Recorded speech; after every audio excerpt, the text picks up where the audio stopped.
The BR24 ન્યૂઝમાં આપનું સ્વાગત છે। વડોદરામાં તાંત્રિક વિધિના બહાને 17 વર્ષની વિદ્યાર્થીની પર દુષ્કર્મ આચરવાનો ગંભીર આરોપ સામે આવ્યો છે। પીડિતાએ હિંમત બતાવી ઘટનાનો વીડિયો બનાવતા સમગ્ર મામલો પ્રકાશમાં આવ્યો હતો। માતાની ફરિયાદના આધારે અકોટા પોલીસે ગુનો નોંધી આરોપીની ધરપકડ કરી વધુ તપાસ હાથ ધરી છે। વડોદરામાં તાંત્રિક વિધિના નામે એક સગીર વિદ્યાર્થીની સાથે કથિત દુષ્કર્મનો ચોંકાવનારો મામલો સામે આવ્યો છે। પોલીસ ફરિયાદ મુજબ આરોપી તાંત્રિકે વિધિના બહાને 17 વર્ષની વિદ્યાર્થીની પર 2 વખત દુષ્કર્મ આચર્યું હોવાનો આરોપ છે। પીડિતાએ હિંમત દાખવી ઘટનાનો વીડિયો બનાવતા સમગ્ર કૌભાંડ સામે આવ્યું હતું।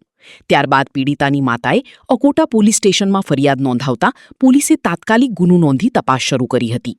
તપાસ દરમિયાન ગોત્રી વિસ્તારના જ્ઞાનસુધા ફ્લેટમાં રહેતા આરોપી તાંત્રિક નરેન્દ્ર ભટ્ટની પોલીસે ધરપકડ કરી હતી। કાયદાકીય કાર્યવાહી પૂર્ણ કર્યા બાદ આરોપીને કોર્ટમાં રજૂ કરવામાં આવ્યો હતો, જ્યાંથી તેને જેલના હવાલે કરવામાં આવ્યો છે। હાલ પોલીસે સમગ્ર મામલે વધુ તપાસ હાથ ધરી છે અને કેસ સાથે જોડાયેલા તમામ પાસાઓની તપાસ કરવામાં આવી રહી છે। સદર બાબત મારી પાસે યાદ જે ભોગ બનનાર દીકરી છે એના મિત્ર સાથે આવેલી હતી અને પોલીસને આવીને જાણ કરતા કે મારી સાથે આવું કૃત્ય કરવામાં આવ્યું છે।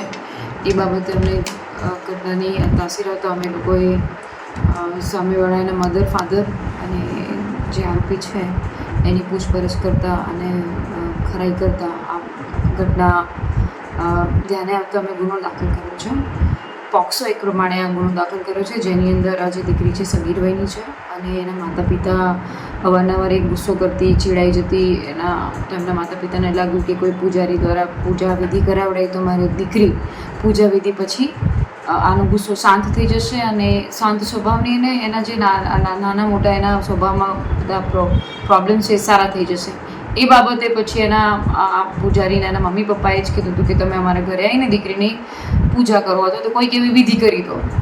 તો આ પૂજારી દીકરીના કહેવા પ્રમાણે 2 વખત આવેલા છે અને પહેલી વખત આવે એટલે આ દીકરી ગભરાઈ ગઈ હતી ને એવું લાગ્યું કે જો મમ્મી પપ્પાને કહીશ તો પછી મમ્મી પપ્પા મને મારશે, કારણ કે પૂજારી પણ એને ધમકી આપતો હતો।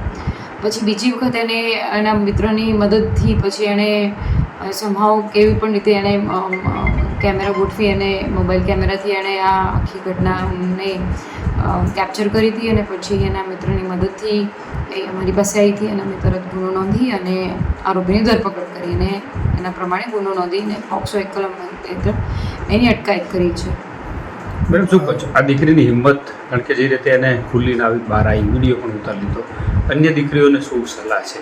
બિલકુલ આ મા બાપ માટે પણ એક લર્નિંગવાળો કિસ્સો છે, દીકરીઓ માટે પણ છે। તમારી સાથે કોઈ આવું કૃત્ય થતું હોય તો તમે ખુલીને બોલો। આવા પિશાચોને, આવા ખોટા માણસોને જેલના સળિયા પાછળ મોકલવા જોઈએ, એમના વિરુદ્ધમાં ગુના દાખલ થવા જોઈએ। સાથે સાથે જે મા બાપ છે બાળકો સાથે, નવી તમારી ટીનેજર જનરેશન છે એની સાથે હેલ્ધી કમ્યુનિકેશન રાખો, એ તમને કહી શકવા હોવો જોઈએ। આ બાબતમાં એમના માતા પિતાને પણ આપણે કહેવું જોઈએ કે એના બીજા મિત્રોની મદદથી પણ જ્યારે મા બાપ જો બાળકોને સાંભળતા હોય તો આવી ઘટનાઓ ના બને, અથવા તો બને તો બી એ પહેલી વખત જ્યારે પૂજારી આવ્યા ત્યારે વખત એના મા બાપને પણ એને કહેવા સંકોચ થતો હતો, એટલે એના મિત્રોની મદદ લીધી। તો આ પણ એક ઘટના ચોંકાવનારી છે। આપણે હંમેશા બાળકો સાથે હેલ્ધી કન્વર્ઝેશન રાખવું જોઈએ। આ પૂજારી જે છે એ કોણ છે, કેટલી વર્ષની ઉંમર છે, પરિવારને કઈ રીતે પરિચય થયા?